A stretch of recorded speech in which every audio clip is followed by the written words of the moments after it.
Hello friends, welcome to Javafacts tutorial. And आज के इस वीडियो हम सीखने वाले हैं ग्रुप क्लास के बारे में। तो पिछले वीडियोस में मैंने आपको काफ़ी सारे लेआउट पेन्स के बारे में बता दिया था, जिसमें मैंने आपको एक पेन क्लास भी पढ़ाई थी। ओके, तो पेन क्लास में मैंने आपको बताया था कि पेन क्लास सभी लेआउट पेन्स की बेस क्लास होती है, और पेन क्लास में जो भी कंपोनेंट आप ऐड करोगे वो बाय डिफॉल्ट 0 पर ऐड होता है। ओके, उसी तरह से ये ग्रुप क्लास भी थोड़ा पेन क्लास के सिमिलर ही है, लेकिन कुछ डिफरेंसेस हैं, वो हम इस वीडियो में देख लेंगे। तो सबसे पहले मैं आपको ग्रुप क्लास के बारे में बता देता हूं। तो राइट साइड में आप देख सकते हैं ये कुछ इस तरह का एक ग्राफ है। तो ग्रुप क्लास जो है वो पेरेंट क्लास की चाइल्ड क्लास है।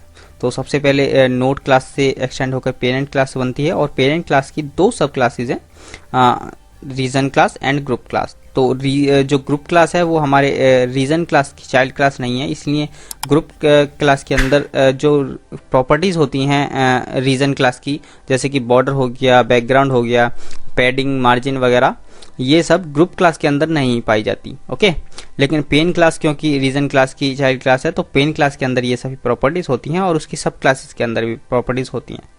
तो इन सब पेन वगैरह के आप बॉर्डर वगैरह सेट कर सकते हो, लेकिन ग्रुप क्लास के अंदर आप ऐसा कुछ नहीं कर सकते। तो चलिए एक बार डेफिनेशन भी देख लेते हैं। So group is a container component which applies no special layout to its children. क्योंकि ये रीजन क्लास का पेन क्लास की चाइल्ड क्लास तो है नहीं, तो कोई स्पेशल लेआउट भी ये अप्लाई नहीं करती अपने चिल्ड्रन पर। इसे आप एक खाली कंटेनर समझ सकते हो, जिसके अंदर हम किसी भी पोजीशन पर कोई भी पोजीशन देकर कंपोनेंट को ऐड कर सकते हैं। Okay, so group is a container component which applies no special layout to its children. It is typically used to apply some effect or transformation to set of controls as a whole as a group. Okay? मतलब मान लीजिए आपके पास कुछ components हैं, काफ़ी सारे components हैं, और उन पर आपको कोई स्पेशल इफेक्ट और ट्रांसफॉर्मेशन और एनिमेशन आपको अप्लाई करना है। ओके, तो अगर आप एक एक करके करोगे तो काफ़ी टाइम लग जाएगा, लेकिन आप क्या कर सकते हो, उन सभी को, अगर आप सभी पर इफेक्ट लगाना चाहते हो तो आप सभी को क्या कर सकते हो, एक ग्रुप में ऐड कर सकते हो, और उस ग्रुप को एक ग्रुप पर एक बार इफेक्ट को अप्लाई कर दो तो वो सभी पर अप्लाई हो जाएगा। ओके, तो इस तरह से ये ग्रुप क्लास यूज होती है।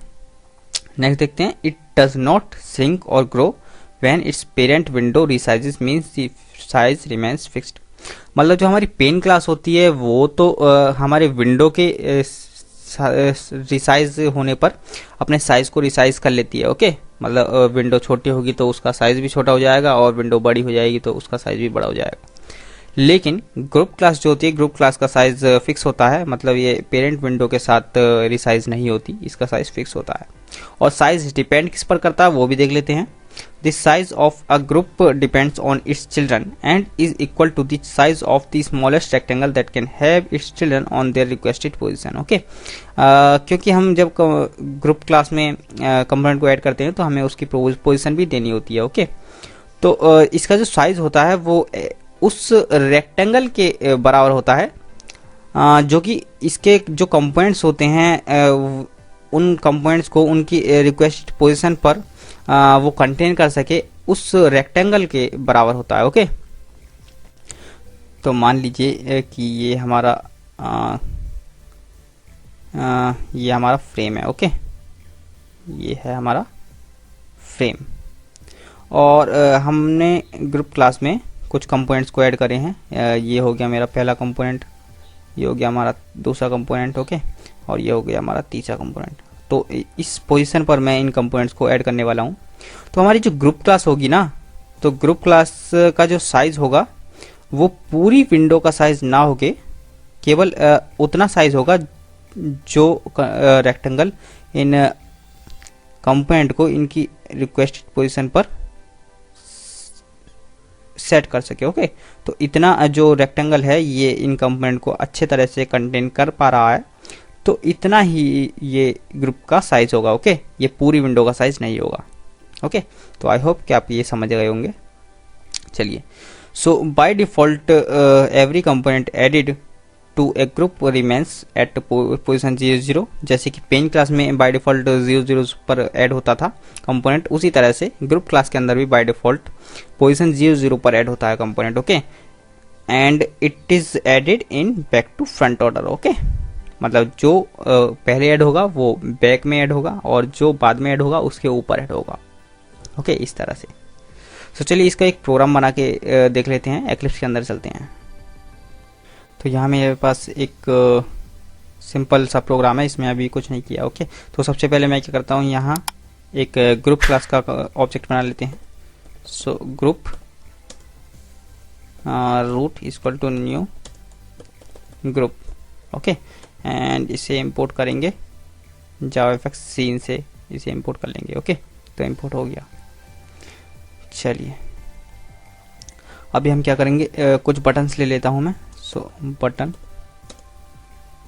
b1 equal to new button, और सबसे पहले मैं थोड़ा बड़ा बटन लूँगा। ओके, सो दिस, जैसे मैंने पेन क्लास में किया था इसी तरह से मैं यहाँ करूँगा। This is my big button. Okay, इसी तरह से एक दूसरा बटन लूँगा, b2 equal to new button small button. Okay, and इन्हें रूट में ऐड कर देंगे। Root dot add get children dot add करेंगे b1 को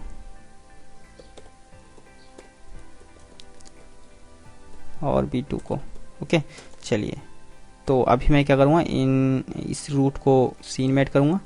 सो उसके लिए लिखेंगे stage dot set scene new scene root comma 400 stage dot set title group example and stage dot show. Okay, चलिए तो अभी मैं अगर आपको इसके रन करके दिखाऊंगा तो आप देखोगे कि ये जो बटन है ये 0 पोजीशन पर ऐड हो जाएंगे। ओके, आप देख सकते हैं ये दोनों ही बटन 0 पोजीशन पर ऐड हो गए। पहले कौन सा हुआ, पहले this is my big button हुआ तो वो बैक में ऐड हो गया, और मैंने आपको बोला था बैक टू फ्रंट ऑर्डर में ऐड होते हैं। तो दूसरा जो बटन ऐड हुआ वो भी 0 पोजीशन पर ऐड हुआ, स्मॉल बटन। ओके, तो अभी मुझे क्या करना है, अभी ये तो हमने इन दोनों की पोजीशन नहीं दी थी इसलिए ये 0 पोजीशन पर ऐड हो गए। लेकिन अभी मैं क्या करूँगा, यहाँ एक तीसरा बटन लूँगा b3। ओके, b3 ले लेता हूँ, b3 and I have my own position.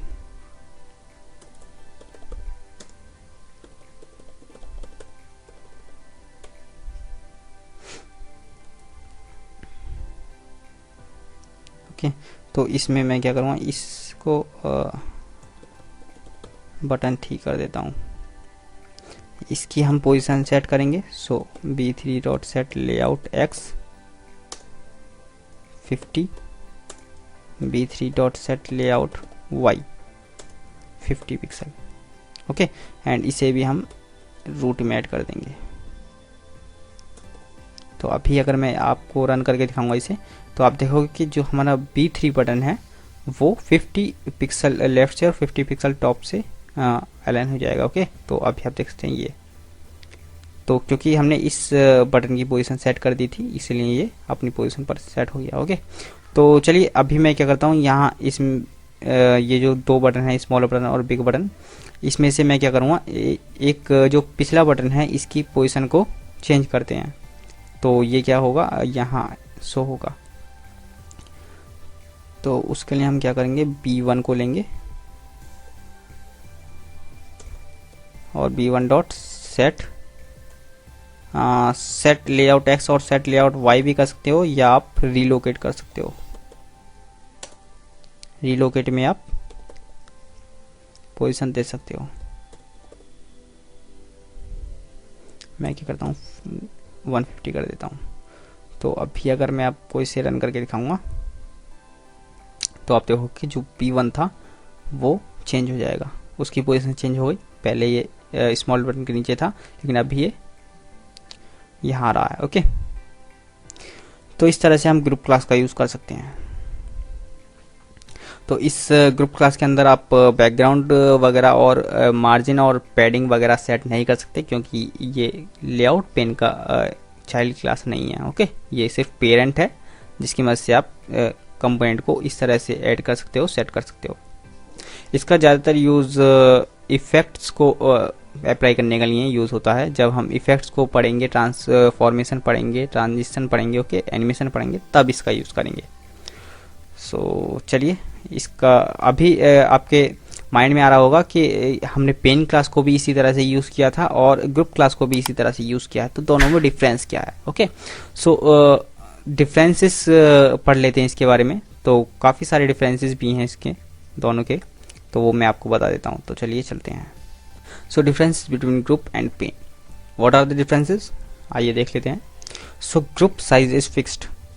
Okay, मतलब ग्रुप्स का जो साइज़ है वो फिक्स होता है। मैंने आपको पहले ही बता दिया था ग्रुप क्लास का साइज़ फिक्स होता है, क्योंकि इसका साइज़ जो है वो अपने कंपोनेंट पर डिपेंड करता है। लेकिन पेन का जो साइज़ होता है वो वेरी करता है विद पेरेंट विंडो। ओके, मतलब पेरेंट की विंडो अगर रिसाइज होगी, श्रिंक होगी, तो वो पेन का साइज़ भी श्रिंक होगा, और पेरेंट विंडो अगर इंक्रीज होगी तो पेन क्लास का साइज भी इंक्रीज होगा। ओके, तो पेन क्लास का साइज विंडो के साइज पर निर्भर करता है, जबकि ग्रुप का साइज उसके कंपोनेंट्स पर निर्भर करता है, कंपोनेंट्स की पोजीशन पर निर्भर करता है। Okay, group size depends on the position of children and pane size depends on the parent window. Okay, by default both adds the children at 0 position. दोनों में ये सिमिलरिटी है कि दोनों अपने अपने कंपोनेंट को बाय डिफॉल्ट 0 पोजीशन पर ऐड करते हैं। Group is used to group some elements so that we can apply some animation or effect on them as a whole, जबकि pane class is used when no special layout is needed or we want to set the layout position manually. Okay, तो ये कुछ differences थे और similarities थी group class और pen class की। सो I hope कि आपकी वीडियो पसंद आया होगा और ग्रुप क्लास का थोड़ा इंट्रोडक्शन आपको मिल गया होगा। सो वीडियो पसंद आए तो वीडियो को लाइक कर देना और चैनल पर नए हो तो सब्सक्राइब कर देना और बेल आइकन को जरूर प्रेस करना, ताकि इसी तरह के जावा एफएक्स से रिलेटेड वीडियोस आपको मिलते रहें। तो मिलते हैं नेक्स्ट वीडियो में, तब तक के लिए बाय बाय।